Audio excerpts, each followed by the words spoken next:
Hai gengs, setelah video ini karena aku lupa bikin video pembukaan, jadi setelah video ini aku dan Marty, Michael kami ke akuarium.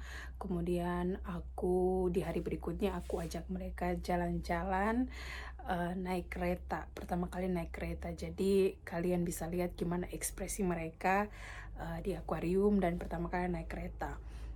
Videonya agak sedikit acak gitu ya, karena aku sendiri ya bawa mereka berdua jalan-jalan. Jadi kalian pasti mengerti lah ya kalau bawa dua anak sambil jalan sendiri terus naik kendaraan umum, agak sedikit ribet untuk video sana sini. Tapi semoga kalian enjoy dengan video berikut dan selamat menonton. Dolphin swimming in the water. So, what do you think? Happy? Yeah. Swimming in the water. Ooh.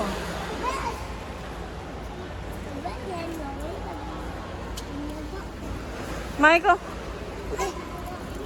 Penguin. Tata penguin. Michael penguin.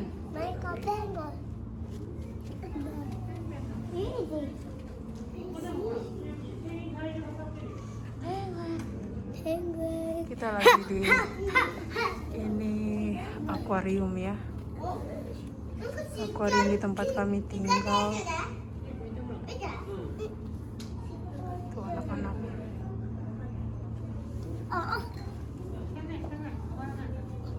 Jadi ini masuknya ini 2.000 yen, tapi karena aku tinggal di kota ini jadi diskon 50%, aku cuma bayar 1.000 yen, sekitar 130 ribuan deh.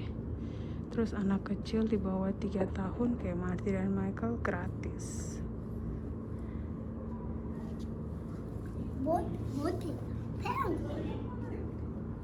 Mereka lagi makan. Coming, it's okay. Michael, it's okay, yeah. Yeah.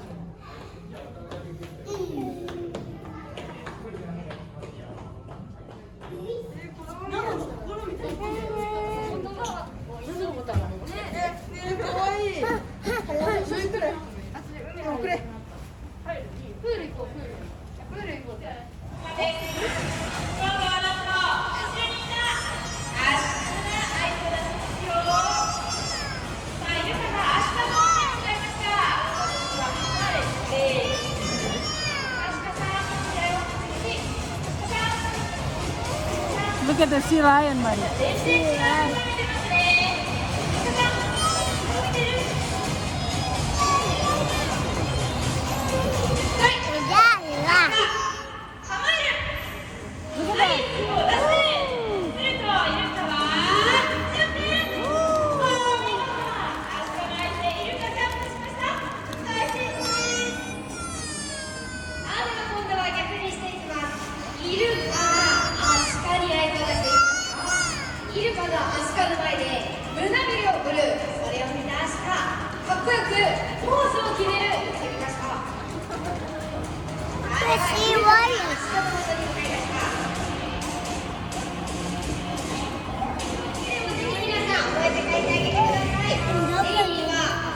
Dolphin.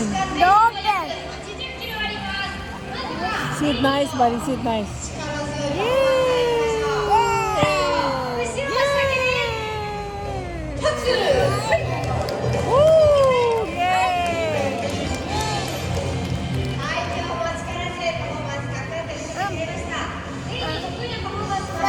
They're eating fish.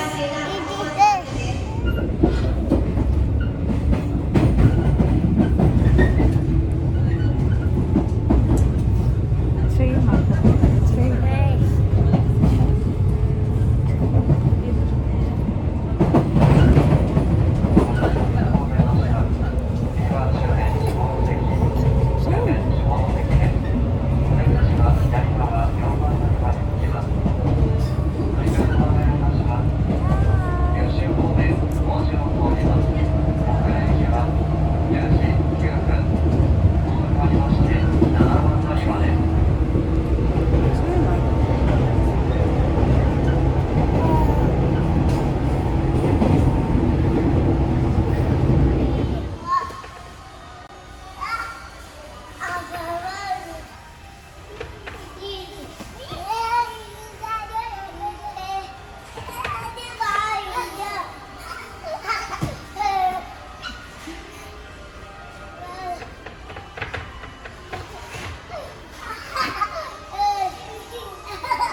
menjawab pertanyaan tentang bagaimana masuk syarat masuk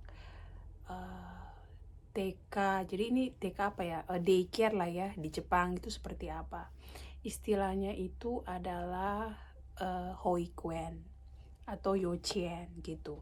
Jadi kalau di Indonesia itu agak sedikit berbeda. Kalau di Jepang itu dia terarah. Jadi satu pintu, gengs. Kita mau daftar masuk sekolah, kita pergi ke sekolah atau TK atau daycare yang kita tuju, yang kita inginkan, yang kita sudah incar ke sana dan minta formulir. Nah, formulir pendaftaran itu akan dikasih sama mereka. Formulir itu diisi lalu dikembalikan ke mereka. Nah, kapan mengambil formulir itu? Formulir itu diambil, contoh ya, Marty dan Michael ini masuk sekolah bulan Agustus, April. Nah, aku tuh ambil formulir dan balikin itu di bulan November. Jadi beberapa bulan sebelumnya itu aku sudah ambil. Nah, kenapa begitu? Karena sekolahan mereka itu antriannya full, gengs. Jadi saran aku, pergilah minimal 6 bulan sebelum kamu masuk kerja atau sebelum anak kamu masuk sekolah. Itu paling aman deh, 6 bulan sebelumnya gitu. Karena takutnya kita kan tidak tahu informasi segala macam kan, kecuali kalau kamu sudah tahu informasi gitu.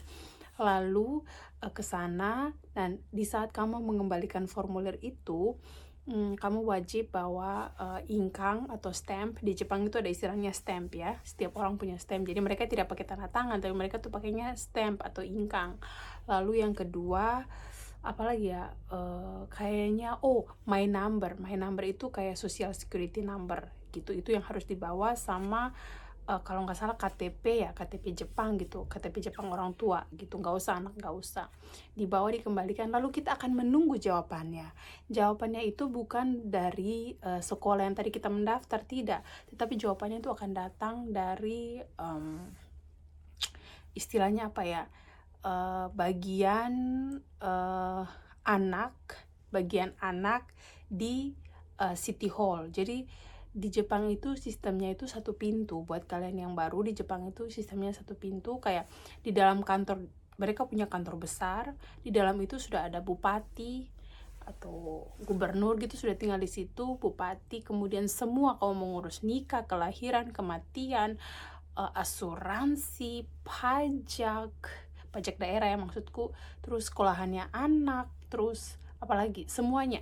Kalau kamu hamil juga di situ, kamu hamil kan harus pergi lapor supaya dapat kartu gratis gitu ya, sama buku kesehatan ibu dan anak. Semuanya tuh harus ke situ. Jadi pergi saja ke City Hall gitu. Bahasa Jepangnya itu shiakusho atau kuyakusho gitu. Nah, kita tunggu telepon dan surat dari mereka. Nah, surat itu datang, terus kamu konfirmasi ulang lagi ke sekolahannya gitu, karena nanti di situ ditulis tuh suratnya diterima atau tidak diterima gitu.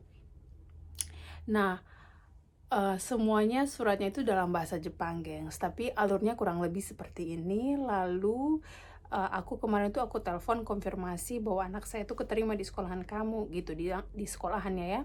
Lalu dari sekolahannya bilang, iya nanti kita akan telepon balik, kita akan atur schedule buat kamu untuk datang interview. Jadi aku sudah pergi interview, which is sekitar 2 minggu lalu ya, tanggal 16 kalau aku nggak salah.